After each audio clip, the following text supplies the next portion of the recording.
Sonia. Bonjour.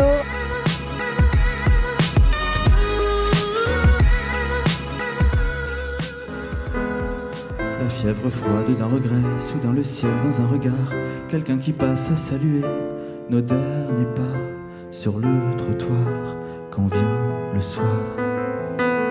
Quelques battements de cœur, cette passerelle entre nous pour aller voir ailleurs nos corps au rendez-vous.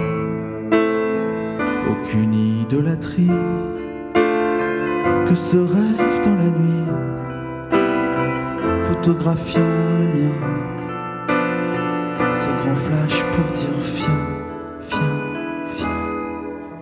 Bonjour à tous, chanteur, compositeur, mélodiste, pianiste, homme d'affaires également. Il est à la tête d'une célèbre marque de lunettes portée par Rihanna, Beyoncé ou Madonna. Je reçois aujourd'hui un personnage aux 1000 facettes qui compose pour le cinéma, le théâtre, les grands noms de la mode, le Crazy Horse, qui compose également ses propres albums. Il nous fait l'honneur, l'immense honneur d'être aujourd'hui au Figaro, en direct avec nous. Bonjour Léonard Lasserie. Bonjour. Merci, je suis très heureuse de vous accueillir dans l'émission. Je disais personnage aux 1000 facettes, c'est une définition qui vous convient parfaitement, ça, non ? Je crois que oui. Effectivement, les choses, mes activités se complètent et puis il n'y a pas qu'une activité, il n'y a pas qu'une application, même à faire de la musique, c'est pas d'une seule façon. Donc en fait, oui, plusieurs facettes. On dit aussi de vous que vous êtes inclassable, là encore, c'est une satisfaction, voire une volonté d'être là où on ne vous attend pas, de brouiller le piste en quelque sorte. Non, pas vraiment. En fait, les choses viennent assez naturellement, donc non, je ne cherche pas à être là où on ne m'attend pas, d'ailleurs. Je ne sais pas si c'est vraiment... C'est pas recherché ça, non, pas du tout. Vous créez au fil de vos envies, oui, de au vos fil inspirations. de mes envies, pour mon répertoire à moi, et là cet album a mis un certain temps à se faire, et justement, j'ai laissé pour la première fois, au tout début, quand on démarre, on a vite l'envie que les choses sortent, qu'on se dépêche, que les choses s'organisent pour aller au plus vite. Et puis, avec un peu de maturité, effectivement, on a envie de prendre un peu plus de temps. Vous avez cette liberté de pouvoir le faire. Donc cet album-là, effectivement, il a mis un peu plus de temps et j'ai glissé plein de collaborations, plein de travaux, d'activités au milieu de ces enregistrements et de cette longue gestation. Et c'est pas plus mal comme ça. Vous n'avez pas peur de vous perdre en touchant à autant de choses? Non, parce que même s'il y a beaucoup de choses, en fait, tout ça est assez organisé. Donc il y a comme plein de petites autoroutes dans ma tête. Et donc j'y vois assez clair, en fait. Ça paraît, on se dit, oh, il fait ça, il fait ça. C'est vrai qu'après, c'est au rythme des moments où ça sort. Donc les gens se disent, ah, mais encore un truc, etc. Encore un disque. Ah bon, mais non, j'ai pas sorti de disque depuis longtemps. Mais il y a plusieurs trucs et plusieurs productions en fait. Les petits cailloux blancs qui mènent jusqu'au projet définitif. Et c'est vrai qu'après, le hasard des calendriers qu'on ne maîtrise pas toujours font que y a plusieurs choses qui sortent en même temps ou des mêmes périodes. Donc c'est vrai que l'année, en tout cas, qui vient de s'écouler, a été chargée. Et la prochaine s'annonce un peu dans la même lignée. Ce dernier album, il s'appelle Avant la première fois, il est sorti à l'automne dernier. Quand la presse parle de votre musique, elle évoque la délicatesse de votre musique. Elle parle même parfois de haute couture musicale. Est-ce que vous vous sentez l'âme d'un couturier? Bon, bah oui, c'est très très flatteur et évidemment très agréable de lire j'ai eu la chance d'avoir un bel accueil avec des mots qui font plaisir et je ne vais pas dire « oh, c'est trop pour moi ». Non, oui, je le conçois un peu comme ça, dans le sens où les chansons sont effectivement dans le détail, dans les images. Donc oui, la délicatesse, bon, c'est... Oui, mais parlez de haute couture. La haute couture, je crois que c'était un petit clin d'œil au fait que je fais aussi de la musique. Vous faites aussi la musique pour les défilés de grands noms de mode. Des vidéos, des collections pour des grandes maisons. Et puis peut-être aussi parce que c'est vrai qu'avec Lisa Point, tout à fait, Lisa Point qui a écrit l'ensemble des textes, qui écrit toutes les paroles et moi toutes les musiques, je trouve que son verbe est comme une dentelle. Et depuis les années où on travaille ensemble, mon chant, on va dire, c'est peut-être précisé. J'ai conscientisé avec le temps peut-être comment interpréter les chansons et comment leur donner le petit relief, les petites finitions qui font que le propos est déjà bien compréhensible et que l'émotion reste assez précise avec chaque variation dans avec le texte. Elisa Point, vous formez un duo parfait, en fait. C'est un tandem d'inséparables, on va dire. C'est un tandem magnifique que j'aurais pas pu rêver, parce que quand j'ai commencé très jeune, adolescent, à me dire je veux faire de la chanson, parce que je fais de la musique assez jeune, je composais des mélodies, je me suis dit je veux faire de la chanson, je regarde un petit peu, je me dis souvent les grands compositeurs ont trouvé un parolier et ont formé un tandem. Donc, et je lisais les interviews de Julien Clerc qui disait que dans un café il a rencontré Roda Gilles, chacun avait comme ça son alter ego, et moi je me disais mais qui j'avais trouvé. Donc j'étais en classe de seconde ou de première à l'époque, et donc je cherche autour de moi quelques copines, mon meilleur ami qui essaie de griffonner quelques mots.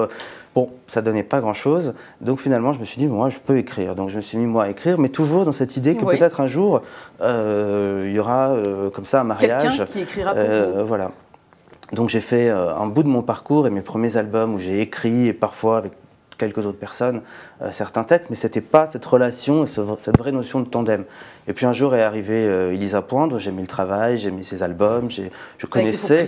Elle a écrit pour Christophe, elle a écrit pour plein d'autres artistes, Anna Chigula, l'actrice de Fassbinder, et plein d'autres, des films aussi, et des albums, surtout des albums où elle parle, elle chuchote, enfin c'est quelque chose de très précis, qui peut paraître parfois peut-être difficile d'accès. En fait, ça l'est pas du tout. Et quand on rentre dedans, là, on découvre ce que c'est peut-être cette notion de haute couture, comme la dentelle du verbe. Un mot qui défile sur un autre, comme ça, comme si tout était cousu. Et finalement, c'est une écriture qui est assez simple en plus. Donc c'est ça que j'aime bien, c'est que les textes qu'elle écrit peuvent paraître sophistiqués, mais ils ont une vraie simplicité. Et ils racontent une vraie histoire avec des sentiments qu'on peut, enfin voilà, un peu sont universels en fait, tout à fait. Si vous deviez définir votre musique, vous en diriez quoi, puisqu'on vous dit, on dit de vous que vous êtes inclassable, que vous êtes un peu à part, que vous faites des choses qui ne sont pas à la portée de tout le monde parfois.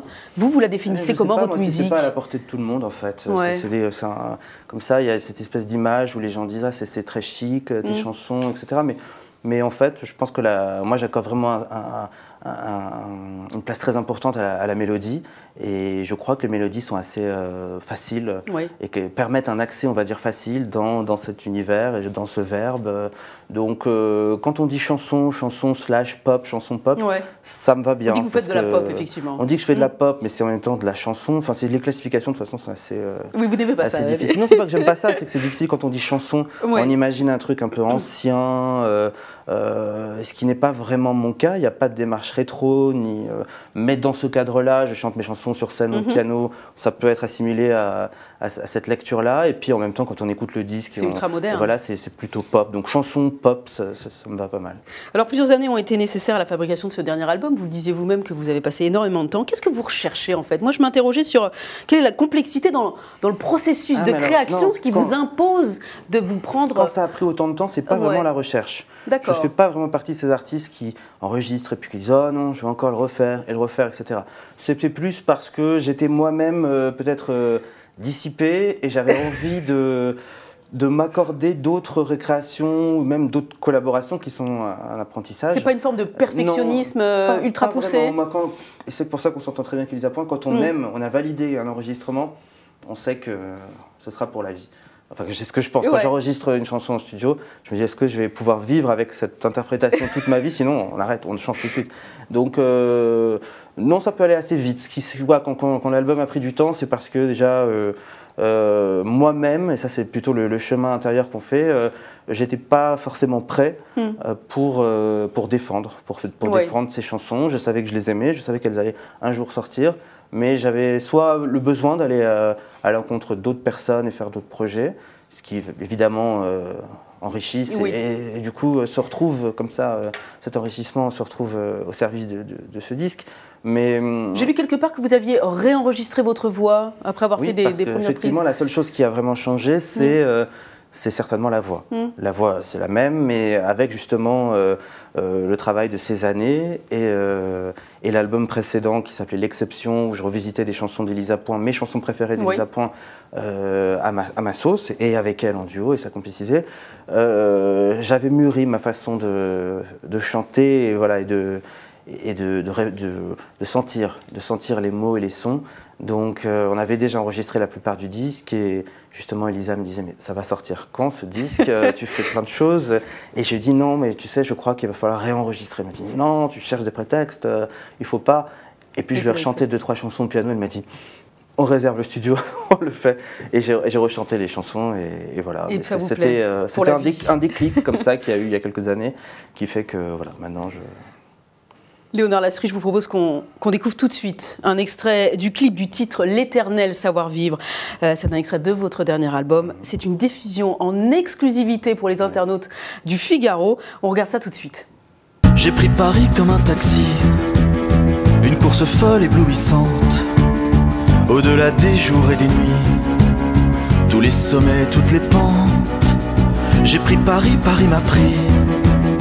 Il y avait tant de choses promises, d'Arc de Triomphe, de Tour Eiffel, la bonne étoile d'un nouveau ciel.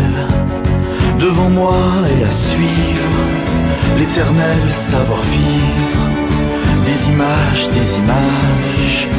où j'étais de passage. Des regards, ce désir qu'on sublime au début d'une histoire, avec qui nous devine.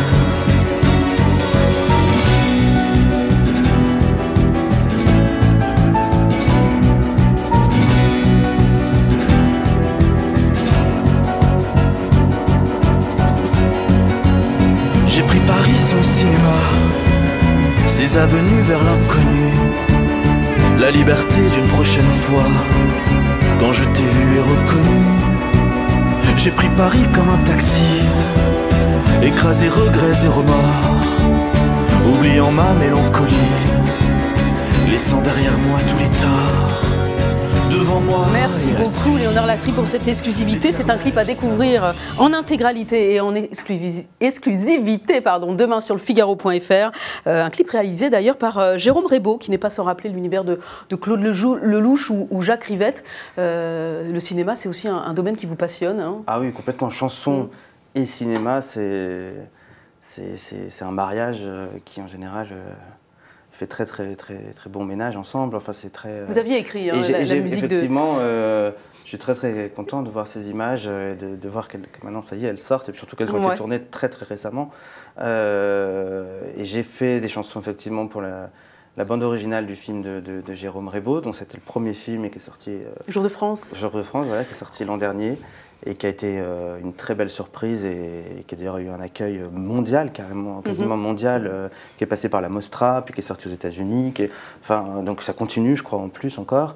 Et cette chanson, qui est, je crois, la chanson qui me tenait le plus à cœur dans ce disque, ça me paraissait important de lui trouver un clip. De lui trouver un clip et de la confier à Jérôme, qui m'avait vraiment charmé avec son film, que je trouve excellent et que j'invite encore les internautes à le voir. Et donc je lui ai fait confiance et il est revenu vers moi très rapidement me proposant cette idée d'une société secrète qui se refilerait dans les rues de Paris le manuel du savoir-vivre. Donc effectivement, je trouve que c'est une carte postale parisienne parce que c'était la chanson. Tout à fait. Et je trouve qu'il a bien illustré trouver quelque chose qui aille bien avec le propos de la chanson. Donc. Il est magnifique ce clip, donc les internautes du Figaro pourront le voir demain en exclu donc sur le Figaro.fr et puis il sera diffusé publiquement à partir du 7 mars je crois, hein, c'est ça.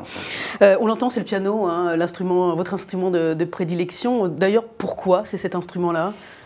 Parce qu'on avait un piano chez mes parents et que très jeune, on a essayé de me faire des cours de piano vers 4 ans et ça a pris tout de suite. Ça prend pas toujours, comme mon frère, lui, qui a 50 plus, a essayé de faire du piano. Ça n'a pas marché. Il en a fait 7 ou 8 ans et ça n'a rien donné. Et moi, j'ai accroché tout de suite. Donc, je jouais des petits trucs des Beatles, puis des polkas, des petites valses. Et vous n'avez jamais pris de cours? Si, j'ai pris des cours vers 4 à 7 ans, mais très jeune.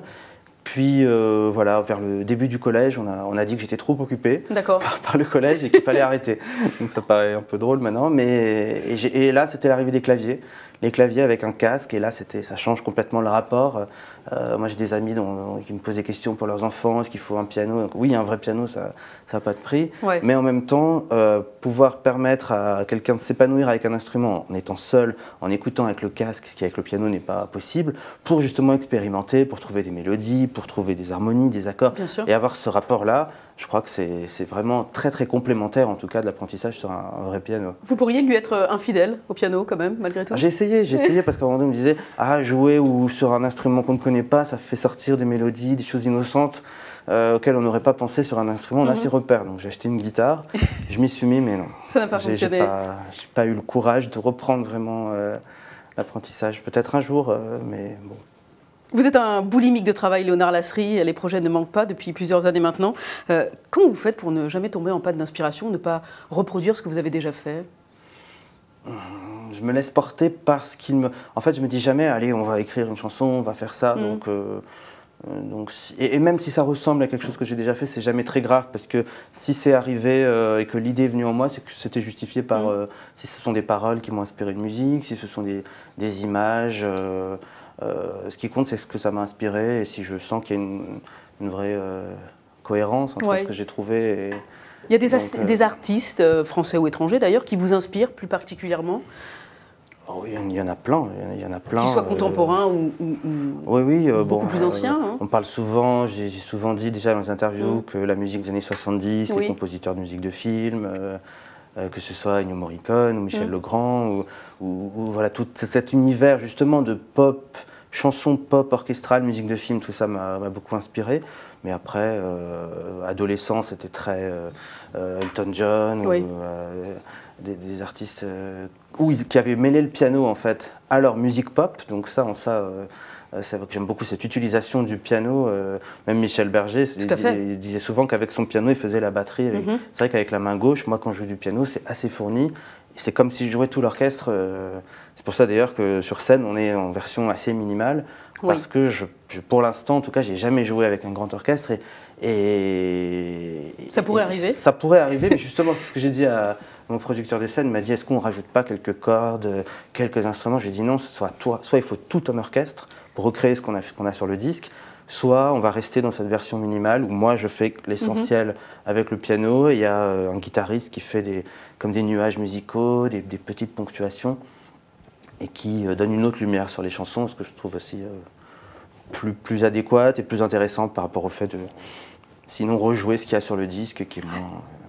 Je vous parlais des artistes contemporains. Parfois, c'est vrai qu'au cours de certains entretiens que vous avez donnés, vous citez Benjamin Biolay, par exemple, qui est un artiste d'un talent extrême, on va dire, qui fait partie de la scène française reconnue, saluée par le public et la critique. Ces derniers temps, on entend beaucoup parler de quelqu'un qui s'appelle Eddie de Pretto. Je ne sais pas si vous en avez entendu parler. Alors, j'en ai entendu parler, je ne connais pas bien. Eh bien, on va l'écouter. C'est la révélation et la sensation musicale de ces derniers mois. Et vous me direz ce que vous en pensez.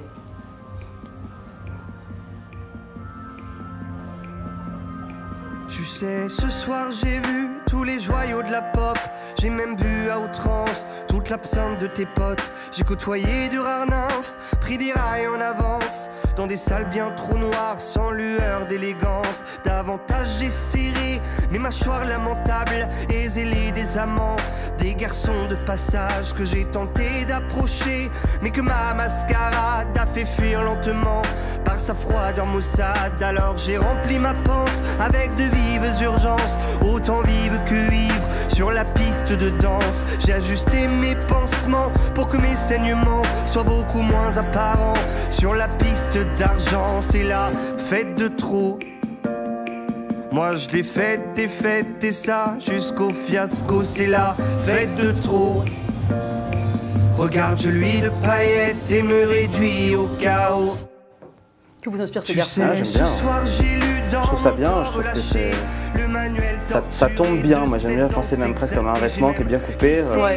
Les paroles tombent bien, la note sur la musique, son verbe est bien. Vous comprenez qu'il suscite autant d'engouement aujourd'hui, de la critique en particulier? Ouais, parce que son propos est bien brut et il n'a qu'une vingtaine d'années. Très direct et puis On sent une vraie énergie. Ouais, ça me plaît bien. Eh ben, on vous laissera le découvrir. Son album est sorti et il a fait partie des nommés aux dernières victoires de la musique de Révélation sur scène. Il n'a pas eu le prix, je crois que c'est Gaël Faye qui l'a eu. Mais voilà, on entend beaucoup parler de ce garçon et il a un avenir assez prometteur. On va passer aux questions des internautes qui nous suivent. Vos questions tout de suite.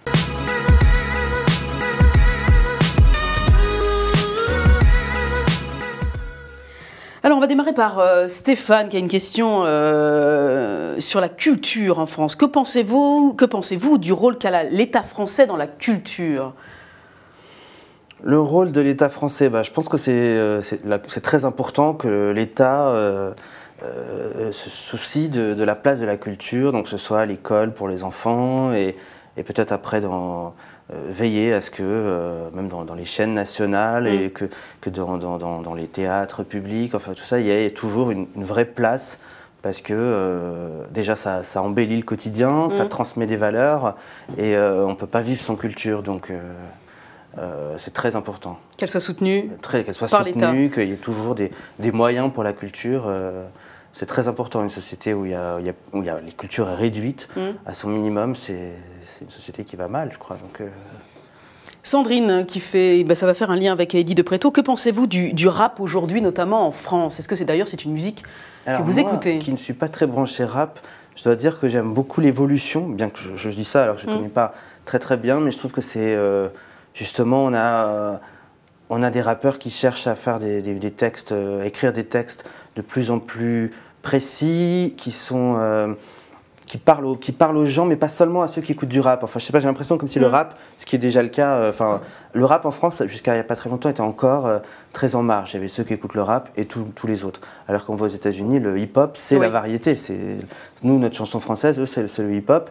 Et je trouve que ça s'est enfin un peu mixé et que le rap est parti, au devant de la grande catégorie musicale. Vous-même, vous en écoutez ? Vous avez un artiste que vous appréciez particulièrement ? Non, pas vraiment. J'en écoute un peu comme ça, mais je peux vraiment. S'il y a quelque chose auquel je suis moins sensible, c'est malgré tout, bien que j'apprécie comme ça, un peu de loin. Ouais. Mais le hip-hop, j'aime beaucoup le hip-hop pour justement, quand je vois ce qu'on vient d'écouter, vous me citez Benjamin Biolay avant, ils mettent des boucles de hip-hop, en fait, ce qu'il fait là, et ils font de la pop dessus. Enfin, donc ça, c'est assez intéressant. Il y a des musiques que vous n'écoutez absolument jamais, qui vous indiffèrent ou vous procurent absolument aucune émotion ? Que je n'écoute jamais. Que vous fuyez même, parce que quand vous en entendez, ça vous déplaît ? Non, je crois pas. Je crois pas, mais c'est très très vaste, mais non, il n'y a rien qui me met dans cet état-là. D'accord. Peut-être le hard rock, qui est très loin de ce que vous très faites, poussé. Effectivement, je suis non. C'est pas votre cas. Il y a des groupes de hard rock qui ont fait des slows sublimes, et donc il y a toujours un moment comme ça où la mélodie est plus mise en avant, mais non. Peut-être le hard rock. Ouais. Naomi s'interroge, est-ce que vous gérez la direction artistique de vos clips ? Que représentent pour vous les lieux choisis dans vos clips ? Si on fait référence au dernier qu'on a vu. Alors j'ai laissé au réalisateur la liberté des lieux, et je trouve que ça sont tous des lieux que j'aime beaucoup.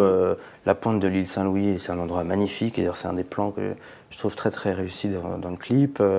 Le manège avec la Tour Eiffel, un endroit qui me plaît beaucoup. Le palais de Tokyo aussi, un endroit qui me tient beaucoup à cœur. Et le Crazy Horse aussi, qui est un endroit que j'aime beaucoup. Je me suis produit en septembre dernier et ça a été tourné justement ce jour-là. C'est jamais très loin de la Seine. Il y a un lien avec le fleuve et avec l'eau qu'il faut trouver dans... Oui, la Seine et tout ce qui est autour de la Seine. C'est vrai que ce clip, il y a les Invalides, on est resté assez proche. Il y avait plein d'autres endroits où on pouvait tourner, mais bon, après il fallait faire une double chanson. Mais voilà, donc la direction artistique des clips, non, pas vraiment. Sur le clip de la chanson l'original, oui. Sur les deux précédents, j'ai collaboré avec des réalisateurs qui m'ont proposé des choses. Et après, si on ressent quelque chose en commun entre tous ces clips qui sont différents, c'est sûrement parce que c'est moi, c'est ma voix, il y a quelque chose en commun. Et que de toute façon, oui, si jamais je n'aimais pas, je le dirais. Et je n'aurais pas fait confiance forcément. Moi, je crois aux élections de gens, donc... voilà, je travaille avec Jérôme là, lui-même aimait ma musique, j'ai fait la musique de son film. On n'a peut-être pas besoin tellement de se parler ou de s'expliquer. Je pense que si on s'est choisi mutuellement pour des projets, c'est se comprend, et donc c'est un peu comme ça que je fonctionne. Alors la dernière question, on la laisse à Julie qui demande où êtes-vous basé pour travailler entre vos enregistrements et le cinéma? Alors la question, où suis-je basé? Oui, alors est-ce que c'est parce que elle imagine que vous habitez dans un lieu qui vous permet d'aller enregistrer vos chansons et travailler en parallèle pour le cinéma? Est-ce que vous avez un lieu de villégiature particulier pour travailler de façon aisée?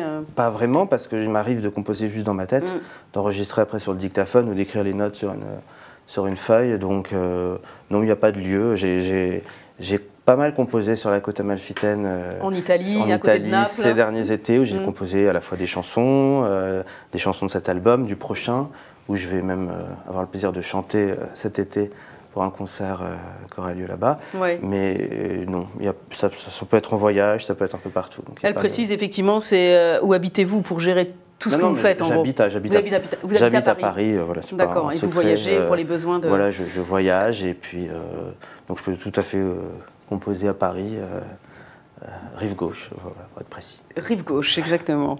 Merci beaucoup Léonard Lasry pour cet entretien. Je rappelle le titre de votre dernier album, Avant la première fois. Et pour tous ceux qui veulent avoir un maximum d'infos sur vous, eh ben, je les invite à aller sur votre site internet leonardlasry.com, qui est archi complet. Voilà, on trouve un gros panorama. Voilà, entre vos agendas, on annonce les aussi articles les prochaines de presse dates, voilà. consacrés à... J'aurai la chance d'inaugurer un nouveau lieu tenu encore secret le 25 mai à Paris. Pour un concert, voilà, donc l'info va sortir dans les prochains jours, mais c'est un nouveau lieu où personne ne s'est produit jusqu'à présent, et ce sera moi qui vais... 25 mars. 25 mai. 25 mai, pardon, excusez-moi. 25 mai. Donc il faut se tenir informé sur leonardlasry.com. Merci encore. Merci beaucoup. À très bientôt. À bientôt. Au revoir. C'est génial. C'est génial. Bonjour.